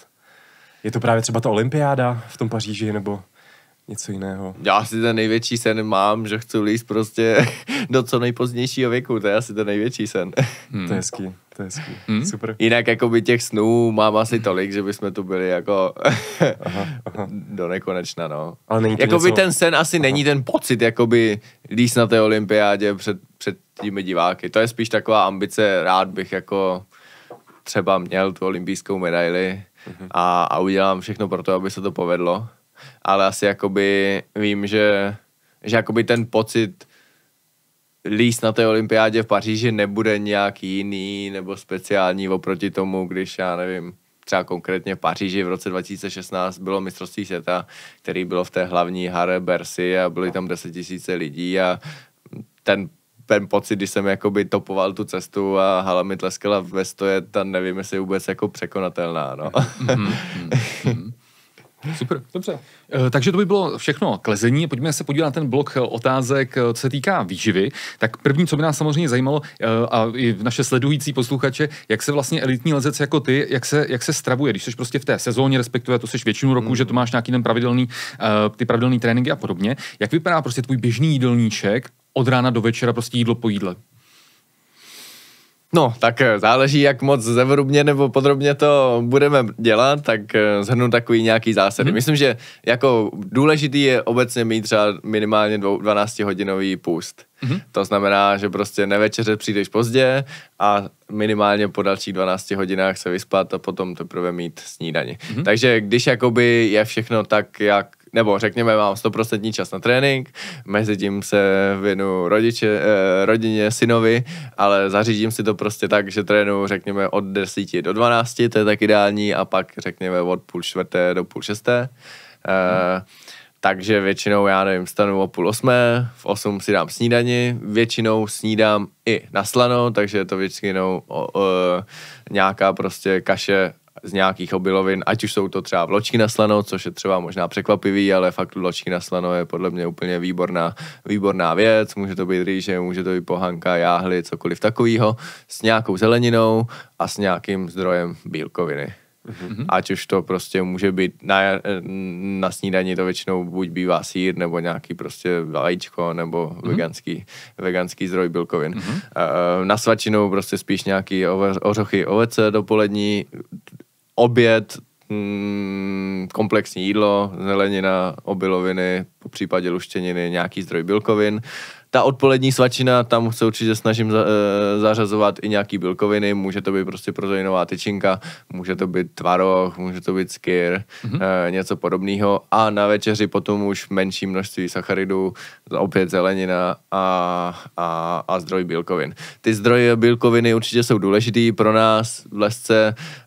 Na regeneraci samozřejmě my zase máme strach z toho nadbytku svalové hmoty, proto já se snažím zařazovat jakoby v těch, řekněme, 4 porcích těch bílkovin zhruba stejně, takže aby to bylo třeba 20-25 gramů bílkovin na tu porci, takže to určitě nemám tak, že bych jako večer přišel domů a potom si dal 300 gramový steak, no, dám si třeba 100 gramový. Určitě ten zdroj bílkovin mám jako z různých zdrojů, masu se nevyhýbám, tak jako minimálně obden to maso jím. Ale zase třeba před závody poslední 4 dny se už masu vyhýbám a stravuju se spíš vegetariánsky a vegansky. Ono to pomůže trošku krátkodobě vyhubnout, no. Zbavit se vody a člověk jako není to tak, že bych nějak jako výrazně zhubnul, ale to, že prostě máte o ten kilogram a půl méně vody v těle, tak prostě samozřejmě na ten výkon to pomůže, když ještě třeba jako méně solíte, ale samozřejmě to je jenom takový jako krátkodobý trik na to, abyste vyladili jako na ten závod. Stravovat se takhle dlouhodobě není dobrý. Počítáš si nějak makroživiny, případně energii? Kolik máš prostě v jídelníčku, tuku, sacharidů, bílkovin, případně máš to spočtený přímo na ty kilojouly a podobně? Nebo a tak jak nějak vím, co jakoby mám na to jednotlivé jídlo sníst, takže vím, že prostě zhruba na tu snídaní oběd třeba si dám, já nevím, 80 gramů rýže, nebo to může být cokoliv jiného, 100 gramů masa, nebo 100 gramů, nebo aby to bylo těch 20 gramů nějakého jiného toho, a dám si k tomu třeba 200-300 gramů zeleniny, no. Do toho si prostě, aby byly nějaký amerikosiny, jak si prdnou různý oříšky nebo semínka, třeba tak 20-30 gramů, a když to takhle jakoby vím na každé jídlo, co mám jíst, tak plus minus vím, kolik toho sním, no. U mě určitě to, co se jakoby mění, ta odpolední svačina, podle toho, jestli to je těžký trénink, tak do toho dávám jakoby další svačiny, nebo je nemám, no.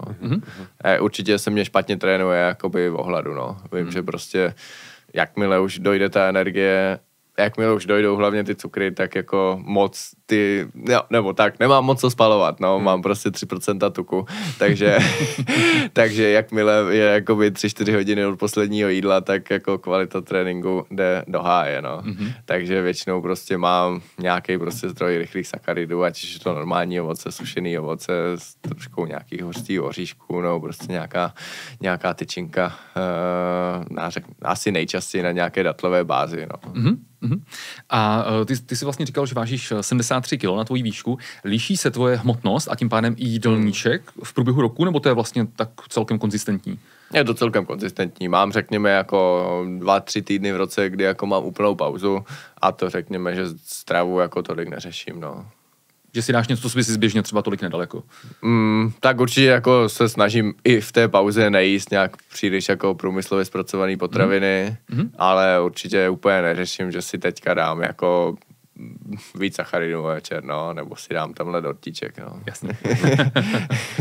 Jak jsi řešil stravu v mládí, když jsi byl ještě dítě? Já vím, že oba rodiče jsou sportovci, taky lesci, vedli tě prostě ke zdravé výživě už jako odmala, nebo jste to řešili jako míň? Tak já jsem nebyl úplně moc dobrý jedlík, jako malej. Řekněme, že ovoce, zeleninu, to jsem jako jedl. Určitě jsem měl rád sladký a moc jsem nejedl žádný bílkoviny, protože maso mě moc nechutnalo. Sýry taky úplně nic moc, tak občas nějaká luštěnina, tak to vím, že mamka prostě se snažila vždycky kus nějakého kuřecího masa rozmixovat do risota, abych to nepoznal a takovýhle triky. Naštěstí jsem snad vyrostl dobře, takže až jsem pak pozbíral víc rozumu a maso mě pak začalo už jako chutnat, no. V podstatě teďka asi jakoby není žádná potravina, která by mě jako nechutnala, no. Jo, super. Jako některé potraviny prostě nejím, protože si myslím, že jako není smysl je jíst, ale si mě nenapadá nic, co bych, řekněme, považoval za zdravé a neměl rád, no. Super. Jako určitě moje strava je prostě se snažím, aby byla extrémně pestrá a od každého něco, no. Jo, je to moc hezký, a jako naše posluchače a diváky tím, že my jsme jako podcast o zdravé výživě, tak tohle si myslím nesmírně zajímá. A já se přiznám, že my v minulosti, my jsme samozřejmě ti jako fandili, my už samozřejmě o tobě taky jako x let víme, i když jako aktivní lesci samozřejmě nejsme, tak ti samozřejmě fandíme a nemohli jsme si jako profesionálové ve výživě nevšimnout, že ty si vlastně v minulosti v několika rozhovorech zmiňoval, že vyřazuješ z jídelníčku cíleně mléčné výrobky, ale z toho, co si teďka říkal, tak jsem pochopil, že už to teda tolik neplatí.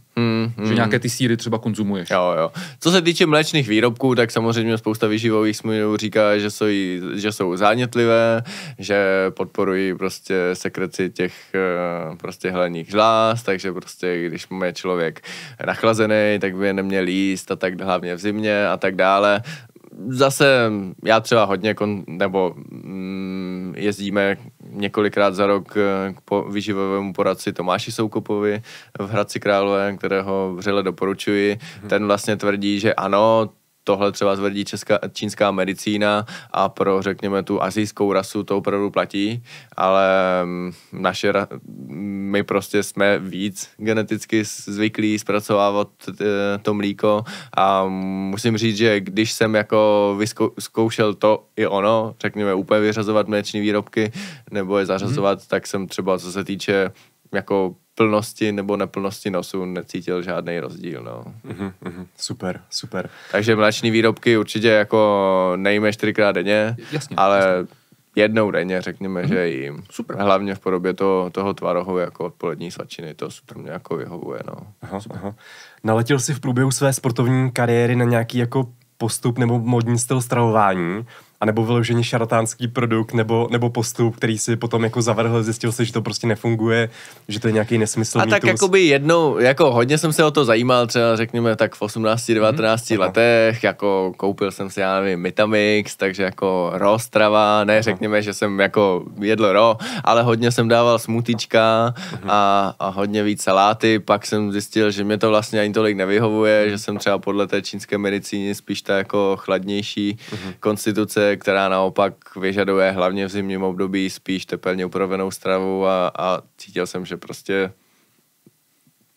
neříkám, že si občas neudělám smutíčko, protože mě to chutná, ale spíš třeba v letním období. No. Jasně. Jako opravdu třeba v zimním období se snažím nejíst vůbec jako syrovou zeleninu. Syrový ovoce ještě třeba jabko, ale zelenina v podstatě vždycky tepelně upravená v zimě.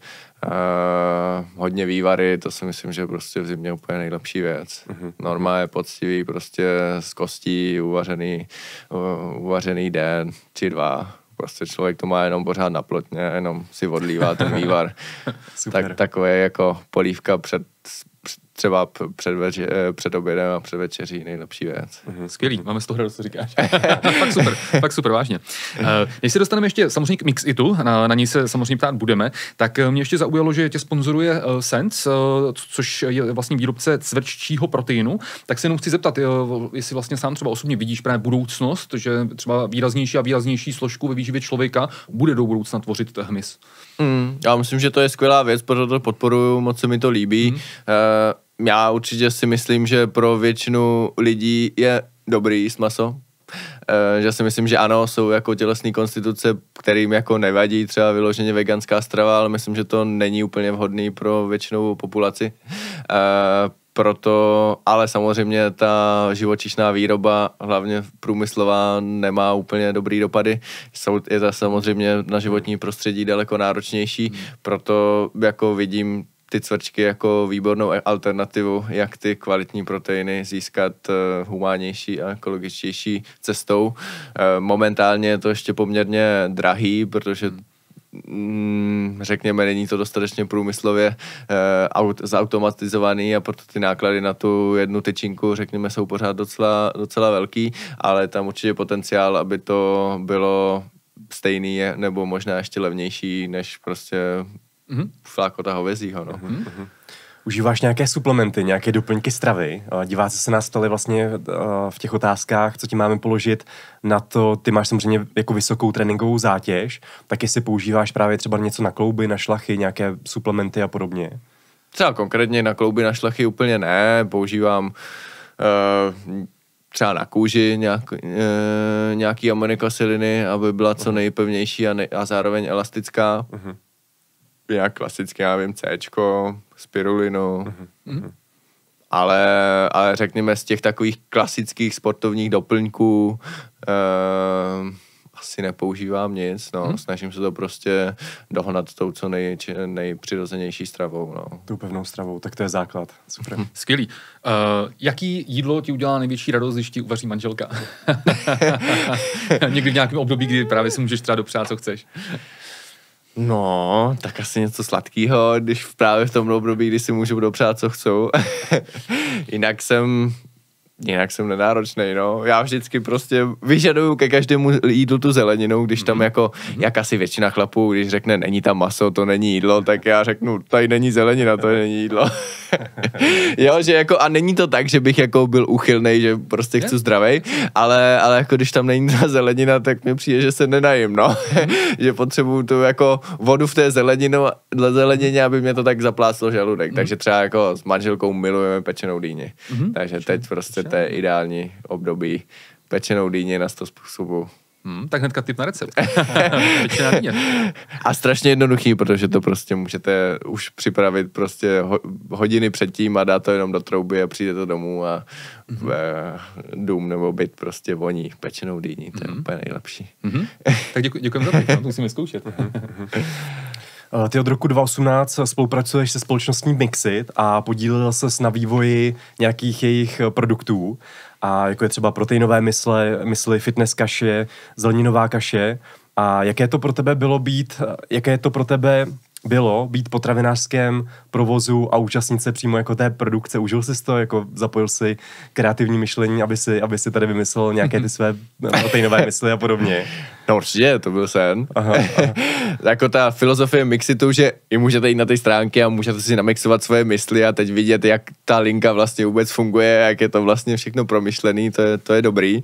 A potom vymyslet si tu svoji vlastní směs, kde jako prvně jsem to bral, tyjo, to bude divný, jako jít do obchodu a vidět tam svůj ksicht na produktu. Ale mám z toho radost, že se to jako lidem fakt líbí a že mají radost, že si to kupujou. Jo. Tak to je zrovna mysli, co jsem měl doma a už jsem moc snědl, už je to jenom prázdná pixla a chutnalo mi, no. Takže super. Takže hezky jste mi myslel. jo, tak to je zrovna můj bestseller. Hezky. Já nevím, se můžeme zeptat, jestli chystáte s Mixitem teďka něco novýho? Jo? Určitě. Takže něco je v přípravě, takže zbystřete. Nevím, jak o tom můžu mluvit. Asi. Necháme se překvapit. Necháme to na Mixitu. Ne, tak vždycky, když jakoby mixuju, tak je to takovej, jako vždycky mám nějaké, řekněme, celkem tvrdé požadavky na to, co to musí obsahovat, co to nesmí obsahovat, aby tam byl nějaký počet bílkovin, aby tam bylo naprosto minimální množství jako nějaký obyčejného cukru. A zároveň, aby to bylo dobrý. Protože nechci, řekněme, mezi lidmi... No, je spousta věcí, které by třeba si namixoval jako já sám pro sebe, ale zároveň vím, že spoustu lidí by to vůbec nechutnalo. Takže se musí najít ten správný kompromis, abych jako řekl, tohle je dobrý, tohle je zdravý, pod tohle se podepíšu, ale zároveň je to chutný. Jo, ne, to je samozřejmě důležitý. No. Protože co se týče jakoby chutí, tak já mám občas takový jako bizarní chutě, fakt mi jako chutnají takový jako výrazně hořký, já nevím, asi moc lidí nemá rádo, já nevím, syrový kakaový boby, což mám třeba jako hrozně rád, no. Jo, ne, ale je to samozřejmě důležitý, aby když to je takzvaně zdravá potravina, tak by to těm lidem chutnalo a vraceli se k tomu samozřejmě. No, myslím, že jako co je důležitý ve spoustě lidech jako vybudovat to přesvědčení, že co je zdravý, může být fakt jako i chutný. Přesně. A není to tak, že jako buď jim zdravě a trpím a koukám se tady na svíčkovou. přesně. Ale je to prostě, že můžu jít zdravě, ale můžu si fakt pochutnat. Jako. Skvělý. A ze všech těch produktů Mixit, to znamená, ať už to je ta tvoje řada, anebo to jsou ostatní produkty Mixit, co třeba z toho ty sám používáš, ale nejčastěji je to tvoje nejoblíbenější? Já si myslím, že úplně nejčastěji používám jejich slanou kaši. To je ta zeleninová. Ano, zeleninová kaše. Což samozřejmě může vypadat tak jako bizarně, když si člověk většinou spojí se sladkou kaší, tahle je slaná, ale to používám jako velmi často, když prostě nemám čas si jako ráno uvařit, je to prostě jenom zalitý vodou, jenom to zaliju, nebo ráno to třeba doma zaliju vodou, dám do krabičky a ji máš prostě v autě někde na cestě, no. Super. OK, tak to by bylo asi k výživě všechno a můžeme přejít na ten osobní život. Tobě se v květnu narodil první syn Hugo, mně se vlastně narodila dcera Jasmínka v červnu, Lukášovi se narodil v červenci, takže nás by zajímalo, jak to zvládáš. Já teda vám všem gratuluju. Taky gratulujeme. Já bych řekl, že to zvládám dobře, možná bychom se museli zeptat i manželky. Tak samozřejmě ty drahé polovičky to vždycky narození potomka ovlivňuje víc. Určitě spousta lidí mě říkalo, jo, tak až se narodí, to se prostě úplně všechno změní. Jako určitě změna je velká, ale určitě to není ten jako asi první slovo, který mě napadne, abych popsal jako stav věci. Mám pocit, že všechno jakoby to skvělý v životě zůstalo a je to naopak jako ještě lepší, protože je tam prostě ten malý človíček, který nám oběma s manželkou dělá obrovskou radost. Hezky. Už jste ho zdali na skály, už koukal, jak lezete. Určitě. Hezky. Jak na umělou, třeba líbí se mu na umělé scéně, protože samozřejmě ty barevné chyty, jo. No tak to je paráda. Takže jako umělou stěnu máme i doma, takže občas, když nemá náladu, tak ho zkusím vzít na stěnu a někdy ho to aspoň na chvilku uklidní. Jinak třeba i doma máme takzvaný ten campus board, my to máme jako takový jako krápník trčící ze stropu, vlastně v obou strany, kde mám třeba i nějaký nítky, takže já nevím, vezmu červený lano, aby ho jako dobře viděl a začnu ho stahovat a on to jako pozoruje, nebo mu to dávám do ručičky, aby to stáhnul sám, takže i takhle je dobrý pozorovat ty jako pokroky, co dělá. To jsi řekl hezky, na tyhle slova si pak vzpomeneme, až bude někdy nějaká třeba horší noc, tak to jsi řekl fakt hezky, super. No a teďka do budoucna, jak myslíš, že to půjde úplně bez problémů, teda skloubit ten profesionální sport prostě s tou rodinou, s manželkou, s dítětem? Tak jako s přípravou na závody si myslím, že to jde skvěle, protože tak říkal jsem, trénuju řekněme 5 hodin denně, takže si myslím, že když jsem doma a trénuju, tak můžu s rodinou strávit vlastně daleko víc, než normálně pracující muž. To je pravda. Jasně. Když jsem, a ty závody zase nejsou tak často, nebo i ta moje taktika, řekněme, já se necítím určitě jako starý, ale na závodníka už jsem starší, tak vím, že je jakoby efektivnější si ty závody vybírat a nejezdit prostě na každý světový pohár. Kdybych jezdil na každý světový pohár, tak toho cestování je hodně, ale to určitě nechci, protože za A mě to ani nebaví a za B vím, že mě to vlastně jako už nic nedává, že těch závodnických zkušeností mám tolik a že vím, že je daleko lepší prostě přijet na závody 100% připraven a vím, že tam podám další výkon, ale jakoby na dalších závodech už jako nemám co hledat, no, tak buď na to jsem dobře fyzicky připraven a podám dobrý výkon, nebo nejsem fyzicky dobře připraven a pak je pro mě lepší tam nejezdit. Takže i tak vlastně si vyberu vždycky jakoby několik závodů v roce a tam jedu a i tak já vždycky preferuju teda závodit v Evropě, no. V Evropě mně připadají, že ty závody jsou jako, mají lepší atmosféru, prostě konají se v městech, kde je nějaká lezecká tradice, přijdou tam diváci v hojném počtu a ještě ti diváci jako ví, kdy fandit a často ty mimo evropské závody, mimo třeba Japonská, Ameriky, jako by vlastně nemají ani moc dobrou atmosféru, no. Takhle. Takže to liší, je to velký rozdíl. Jako pokud máte finále světového poháru, nevím, v létě v Chamonix, kde prostě, že jo, se sejde tam na náměstí 10 000 lidí a v dále je Mont Blanc, tak to prostě jako někde v zaprášeném čínském městě fakt jako nepřekonáte, no. Blbý je, že jakoby já mám rád cestování, ale cestování za závody, když tam prostě přejedete, soustředíte se jenom na ten závod, tak to cestování je naopak jako strašně otravný. Jo. A vy jakoby si nemůžete ani dovolit jakoby v průběhu toho závodu tam něco vidět. Vy prostě jste trénoval měsíc na to, abyste tam předvedl ten výkon, tak se nemůžete rozprylovat tak, že budete dělat nějakou turistiku, no. Ty máš velmi dobrou angličtinu, většina tvé produkce je v angličtině, ale mimo to také umíš německy, španělsky a italsky. A chtěl jsem se tě zeptat teda, jak ses učil ty nové jazyky? Učil jsi to jako za pochodu, nebo si na to cíleně jako studoval? Tak angličtinu, němčinu jsem měl ve škole, němčinu naopak umím vlastně nejhůř, protože všichni německy mluvící lidé dobře umí anglicky, takže vás to jako moc nemotivuje. Ale jinak italsky, španělsky jsem se naučil prostě z učebnice a potom pod skalama, no. Spoustu právě těch jako španělských, italských lezců moc anglicky neumí, takže si myslím, že mě to jako otevřelo dveře a třeba konkrétně, já nevím, v Itálii právě v tom Arku, díky tomu jsem jako jeden z nich, no. Díky tomu mě třeba vezmou do tajných oblastí, které ještě nejsou v průvodci a jako myslím, že i v rámci toho jazyka člověk pozná i tu kulturu třeba daleko víc. A já nevím, třeba italštinu mám strašně rád. Jako, myslím, že na základě toho, jakým jazykem člověk mluví, tak se i trošku jako mění. Nebo jako přebírá trošku tu mentalitu toho národa, no. Prostě když začnete mluvit italsky, tak jste automaticky takový jako otevřenější, veselější.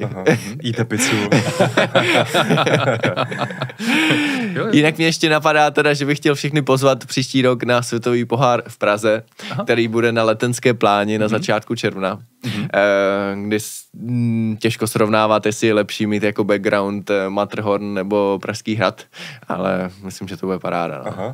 Super, tak určitě přijďte, my tam určitě budeme. Super. Přijďme se podívat. Ty jsi vlastně mezi tu světovou elitu dostal už ve 12 letech, když jsem četl, že prostě ve 12 letech jsi byl jeden z top 10 nejlepších lezců na světě na obtížnost, což je něco neskutečného. Jak tě vnímali jako ostatní lezci, jako 12letý kluka, že jsi prostě jeden z nich? No, tehdy možná jim to jako bylo hodně divný, protože dneska, řekněme, je to jakoby normálnější, že jako malí děti lezou, já nevím, 9A, ale jakoby před těma, nevím, kdy to bylo, 15 lety, to bylo jako úplně něco neslýchaného. Ale já myslím, že si postupně jako všichni pak zvykli, že nejsem jako nějaká dětská hvězdička, která za chvilku zhasne, protože to ji přestane bavit a pochopili, jako, že to myslím vážně s lezením a že mě to baví. Jasný. Jaké byly tvé úplné začátky? Co se stalo mezi tím 3. až 12. rokem a kdy jsi vlastně zjistil, že máš vlastně nějaké predispozice pro to lezení, nebo kdy tvoje rodiče to zjistili?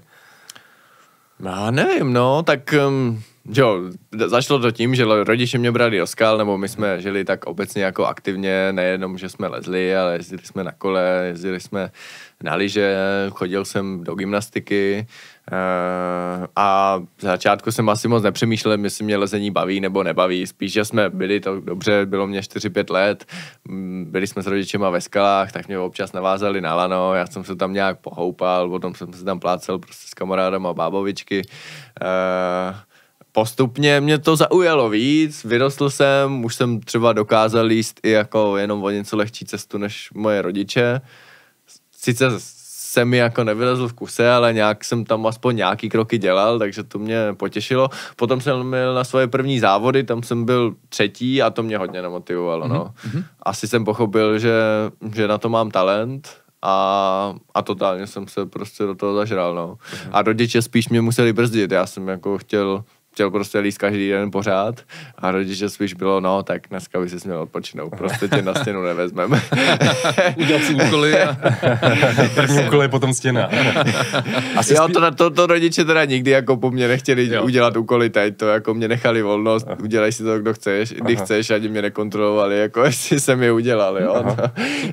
Asi spíš takový ten soutěžní typ, kdy podáváš lepší výkon na soutěži nebo na tréninku? Snažím se podat nejlepší výkon vždy. Okay.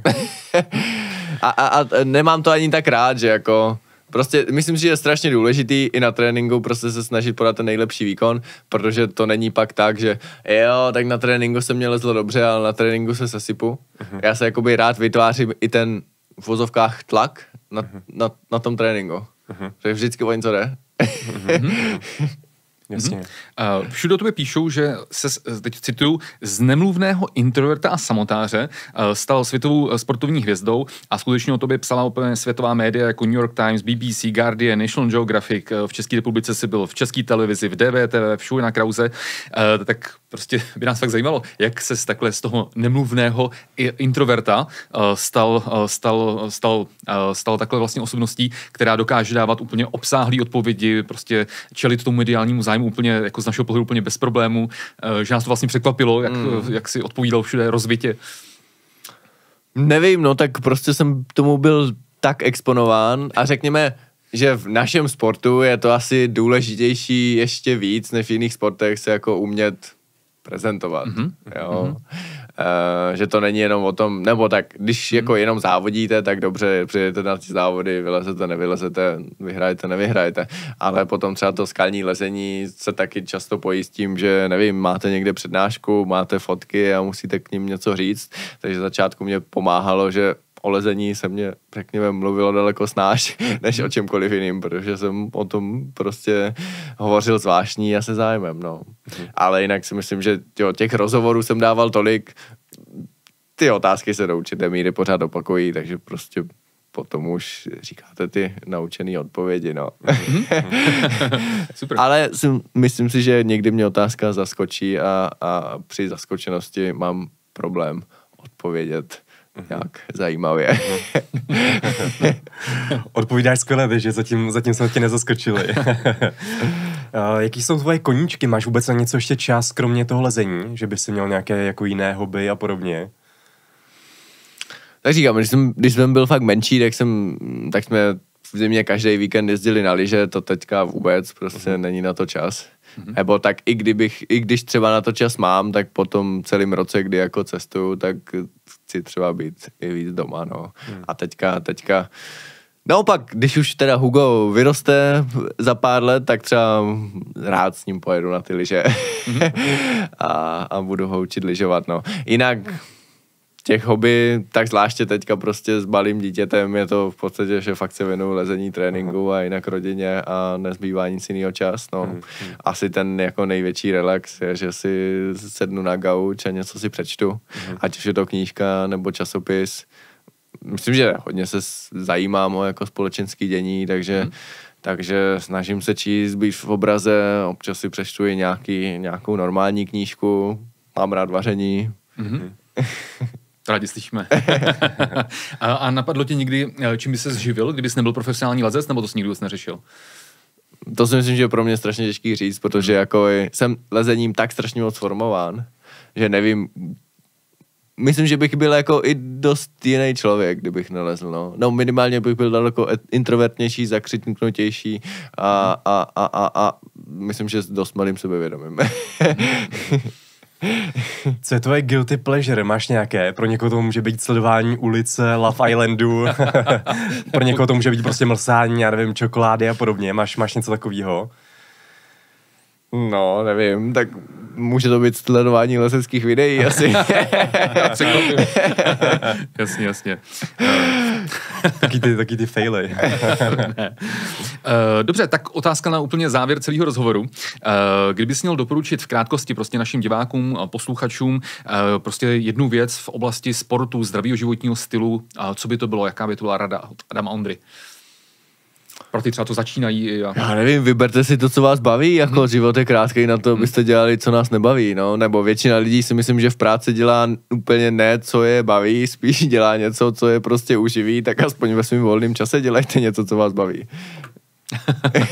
Super odpověď. Pěkně řečeno. O to se taky snažíme. Skvělý. Dobře, tak prosím tě, jsme u konce. My jsme ti hrozně moc chtěli poděkovat, že jsi přijal pozvání tady do rozhovoru. Opravdu hrozně hezky se nám s tebou povídalo.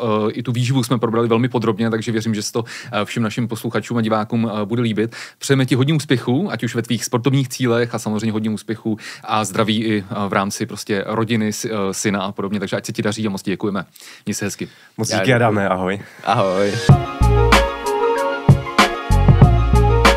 Tak, to byl skvělý rozhovor s Adamem Ondrou, který jsme si oba dva hrozně moc užili. A pojďme na poslední pravidelnou část našeho podcastu a to je Q&A, ve kterém my se vždycky snažíme zodpovědět 3 otázky, které jste nám psali za uplynulý týden. Hnedka ta první otázka, ale nebude, hnedka ta první otázka není vlastně otázka jednoho konkrétního čtenáře, ale my za uplynulý týden jsme vlastně zaznamenali opravdu velký počet dotazů na všech platformách, to znamená, přišlo nám to e-mailem, na Facebooku, na Instagramu, přišlo nám spoustu dotazů na kratom. A to z toho důvodu, že teďka posledních 14 dní ten kratom je neustále v médiích, protože se vlastně diskutuje, jestli ten kratom nějakým způsobem prostě regulovat a tak dále. A my vlastně před těma 2 rokama jsme byli jedni z prvních, kteří na to napsali komplexní článek, takže nám přišlo spoustu různých dotazů, jaký máme názor na kratom. Tak pojďme teďka první mílo si říct prostě pár slov o kratomu, vlastně jaký to má úskalí a jaký je náš k tomu postoj. OK, velmi rychle se podíváme na ten kratom. V dnešní době je to velmi, velmi aktuální téma, protože, jak se říkal, přemýšlí se, zvažuje se nějaká forma regulace. A co to vlastně kratom je? Je to stále zelená bylina nebo strom, který roste v Asii, v některých zemích, jako je třeba Thajsko, Vietnam, případně Barma a podobně, Indonésie. A tenhle strom má v sobě, nebo jeho listy, obsahují určité psychoaktivní látky, jako je právě třeba mitraginin a 7-hydroxymitraginin. A tady ty látky se celkem jako zneužívají v současné době. A když se podíváme na ty účinky kratomu, tak záleží na dávce. Zhruba v těch dávkách 1 až 5 gramů ten kratom má spíše stimulační účinky, takže mezi ty benefity, tady v úzovkách, tady toho užívání kratomu patří euforie, prostě dobrá nálada, nějaké nabuzení, to jsou ty psychoaktivní účinky, potlačení stresu a potom při těch vyšších dávkách tak převládají zase ty opioidní účinky, protože ty látky jako právě třeba mitraginin se váží na ty opioidní receptory, takže potom se od toho odvozují ty účinky, jako je právě sedace, takové to uklidnění. Někdo to používá i třeba právě na spánek a podobně, euforie, ale pozor zase na předávkování, protože tam se potom můžou vyskytnout ty rizika, ty negativa, jako je třeba nějaký stupor, což je vlastně taková strnulost, může dojít až jako k záchvatům, takže opravdu k této látce, k této bylině, i když to jako přírodní látka, bychom měli přistupovat velmi, velmi opatrně, protože se jí můžeme samozřejmě předávkovat.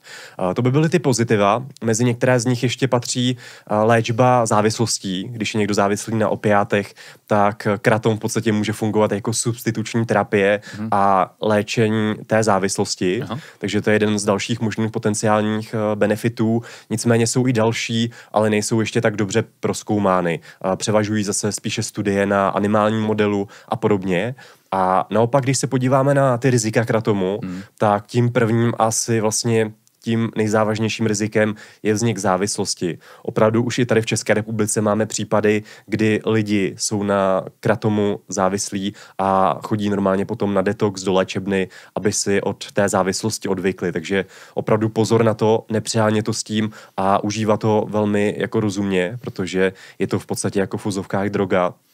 A ty další negativní účinky můžou být prostě roztěkanost, záleží prostě na dávce, nebo naopak ten stupor. A z těch některých studií a kazuistik jsou známy i formy přidávkování a při chronickém užívání může hrozit i nějaká ta hepatotoxicita, případně nefrotoxicita, což je poškození jater, respektive ledvin. Takže opravdu tady s tou látkou opatrně.